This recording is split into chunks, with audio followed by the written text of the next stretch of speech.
to Math with Mr. Antoine. I am Mr. Antoine. Today we're going to talk about adding fractions with unlike denominators.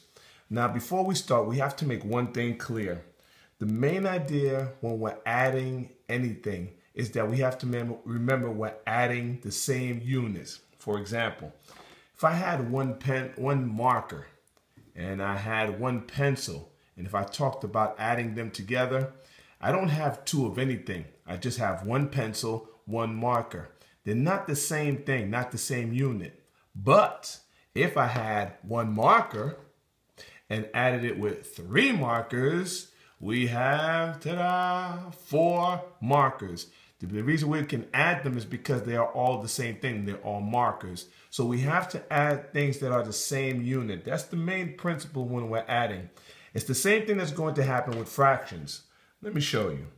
If I have 1/10, okay, that fraction is 1/10. And if I add it with 3/10, well, that's 1/10 and added with 3/10. Altogether, I'm going to have 4/10. Okay, so I have 1/10 plus 3/10 gives me 4/10. Now, what I can do is I can reduce this fraction. Okay, we created a new equivalent fraction. What I'm going to do, I can divide both the numerator and the denominator by 2. Right? And that will give me a new fraction. And that fraction now I'm going to have is going to be 2/5. All right, so this is what we typically do. We simplify or reduce a fraction. But another thing I want you to be aware of is that these two fractions now, the 4/10 and the 2/5, okay, are called equivalent. They are equivalent fractions. That means they're equal, right? They don't look the same. If you take a look at them, you're like, well, how are those two the same? Okay, well, let's talk about that for a minute. How is it that 4/10 is the same as 2/5? Let's just take a visual and see what's going on here. If you take a look here, right now I have a whole part, and here's another whole part. This whole part has been broken up into fifths, while this whole part has been broken up into tenths. If I were to shade in these two here, that would be the same as saying 2/5. Now imagine I shaded the exact, put this on top of it, or just shaded this right here. What I just shaded in was 1, 2, 3, 4 pieces out of 1, 2, 3, 4, 5, 6, 7, 8, 9, 10. I just shaded 4 out of 10, which now shows that the 2/5 is equivalent to the 4/10. These are equivalent fractions. Okay, so we want to understand equivalent fractions because that's going to be our other big part when we start adding unlike denominators. Now let's look at our first example here. We have 4/5 plus 1/10. Now remember what we said. The big idea is that we can only add when it's the same unit. 4/5 is one fraction, and this is 1/10. They're not the same unit. It's different units. One is in fifths, the other is in tenths. So what we're going to do is create equivalent fractions. What I want to do is first rewrite these fractions in a vertical style like this. 4/5, and I'm adding it with 1/10. Now, we need to find a different denominator in order for us to get these equivalent fractions. What I'm going to do is just do my multiples. I want to do the multiples of 5 and the multiples of 10 because I want to see if they have a number they both have in common when I do my multiplication table. And let's see, if I do my 5 times table, this should be easy. I got 5, 10. Okay, I could stop right here. I'll put 15, but I'll stop because I know that if I do the 10 times table or the multiples of 10, I'm seeing that I have already, both of them have 10. So the 5 and the 10 both have 10 in common. We're going to use that as our denominator. All right, so we're going to now have a denominator of 10 And just so, I'm just going to maybe put a line here to show that now this is going to be the before fractions, and these are the after fractions. All right, they will be equivalent, but this is before, after.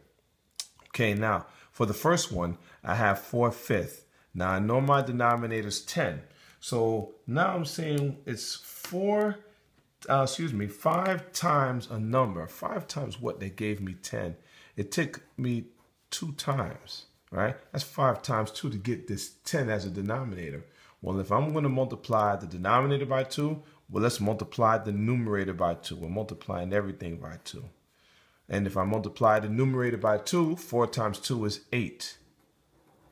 There goes my equivalent fraction for 4/5. 4/5 will be equal to 8/10.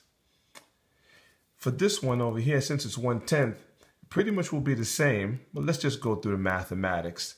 It'll be 10 times 1, which gives me 10.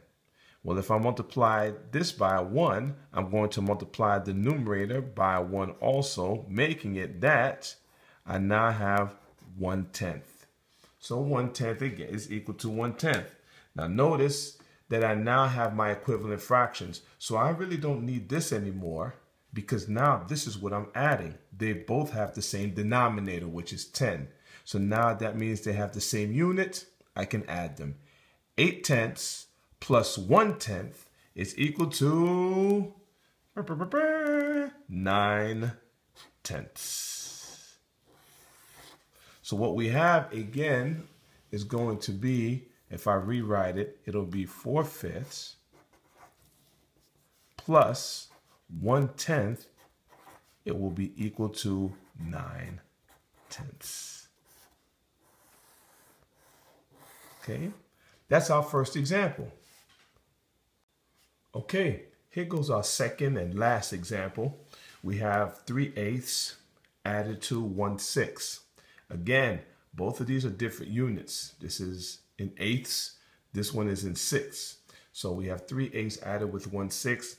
We're going to have to create equivalent fractions. Okay, let's first write them vertically.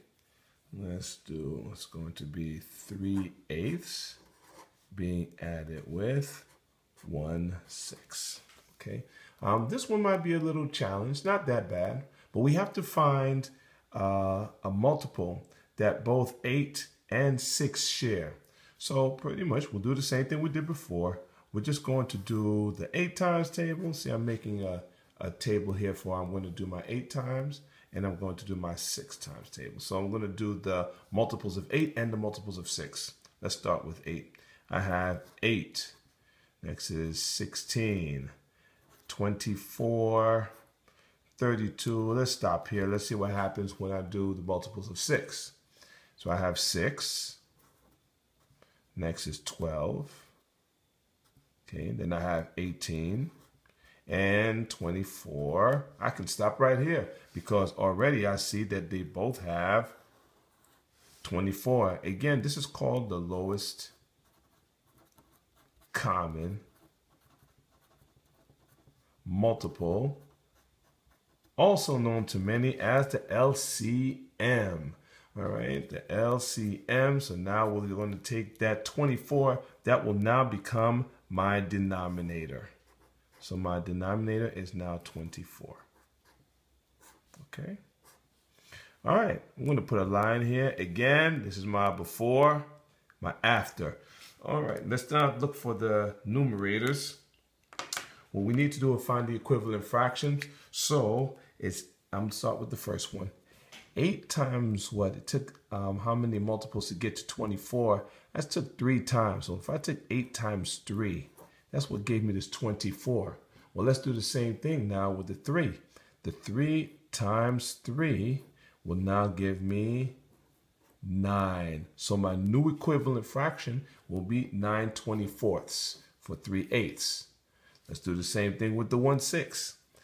Let's see, to get from 6 to 24, it takes me, I have to do 4 times. Multiply by 4, 6 times 4 will give me 24. And what I do down with the denominator, I do with the numerator. And it's going to be 1 times 4.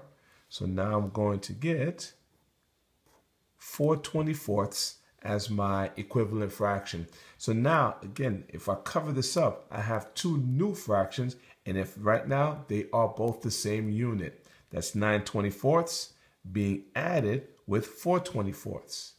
And those two added together will give me a total of 13/24. 13/24. So what I have, I'm just going to rewrite the whole expression out. It's going to be 3/8 plus 1/6. And that is now equal to 13/24. Okay. And that is it. We're able to add fractions with unlike denominators.